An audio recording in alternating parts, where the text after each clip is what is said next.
Today, we are diving into one of the most incredible stories from the Book of 2 Kings. It's all about a Syrian general named Naaman, a guy who learns the hard way that some problems just can't be solved with power or money. We're going to be walking through this, guided by some really sharp insights from Dr. John Oswalt. And that right there is the question at the very heart of this story.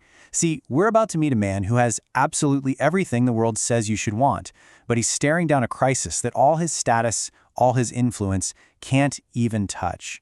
It's a powerful story about the limits of what we can control and the surprising way that real healing actually happens.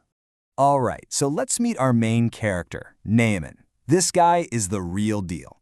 He's the commander of the entire Syrian army, a decorated war hero. I mean, he is at the absolute top of his game. But his life is built on this really deep, really painful paradox. And this is what I mean. Just look at this stark contrast. On one side, you've got this long, amazing resume. Commander, in high favor, victorious, a mighty man of valor. It just goes on. And then, as Dr. Oswalt points out, the whole thing comes to a screeching halt with one devastating phrase. But he was a leper. That one word just undoes everything. All his glory, all his power is overshadowed by an affliction he has zero control over. So, if all his power is totally useless, where is hope going to come from? Well, it's not from another king. It's not from a powerful ally. It comes from the most unlikely person you could possibly imagine. And this sets up another huge contrast that really drives this whole story. So on one hand, you have the great man, Naaman, powerful, decorated, important. And on the other hand, you have a little girl, an unnamed Israelite captive, who's now a servant in his house. This really just says it all, doesn't it? The mighty captain versus the powerless captive. I mean, he has everything, and she has literally nothing. Her life was ruined by his army. And yet, and this is the amazing part, it's the captive who holds the secret to the captain's healing. And think about this. Despite everything that's happened to her, this young girl shows zero anger, zero cynicism. She just speaks with this pure, simple faith. She just knows. She knows there's a power out there that's way bigger than the Syrian army. A prophet who knows the real God, who can actually heal her master. She knows where the cure is. Okay, so as soon as Naaman hears this little glimmer of hope, he springs into action. Of course he does. But he does it the only way a man like him knows how. By using the systems of power, politics, and money that he's always relied on.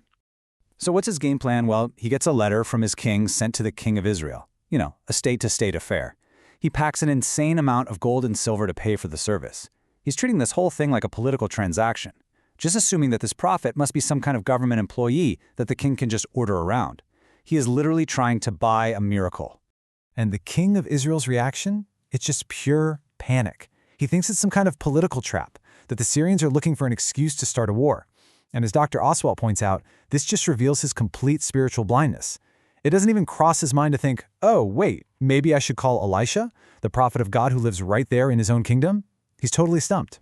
And this brings us to the real turning point.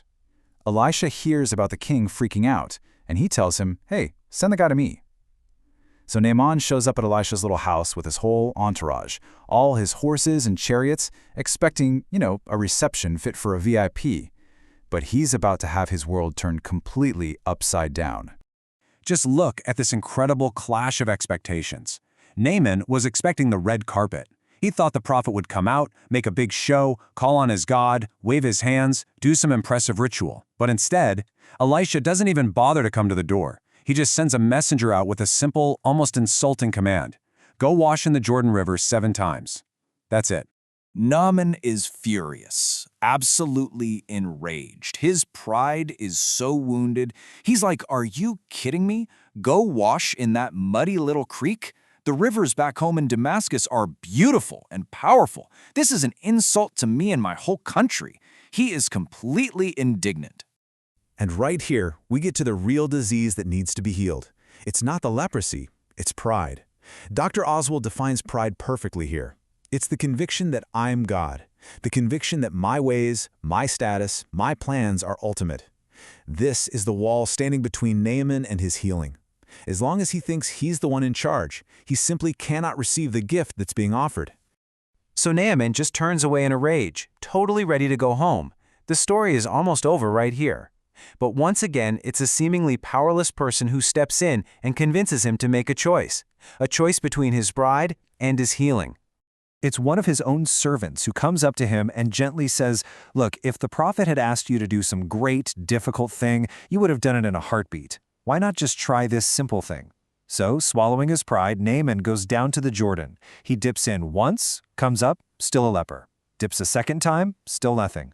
You can just feel the tension. Third, fourth, fifth, sixth time, and finally, on that seventh dip, the miracle happens. He is completely clean. And the Bible gives us this just beautiful, poetic detail. The story that started with the simple, pure faith of a little girl ends with this mighty, arrogant warrior being made new, with skin as clean as a little boy's. The transformation isn't just skin deep, it is total. Naaman rushes back to Elisha, and he is a changed man. I mean, it's not just that he has new skin, he has a new heart. He makes this huge declaration, "Now I know there is no God in all the earth but in Israel." He showed up as a great commander, expecting to pay for a service. He leaves calling himself a humble servant. The change is profound. So Naaman tries to shower Elisha with gifts, but the prophet absolutely refuses. Why? Well, as Dr. Oswalt explains, Elisha is making a critical point. He will not risk anyone, especially Naaman, thinking that Syrian gold is his supply, his source. He's showing that Yahweh, the God of Israel, is his one and only source. Period. And that leaves all of us with a really powerful question to think about. See, Naaman's healing required him to do something simple, something humbling, something that, frankly, seemed a little absurd. It required him to just let go of his pride. So the question for us is pretty direct. What's our muddy river? What simple, humbling thing might be standing between us and the healing we're looking for?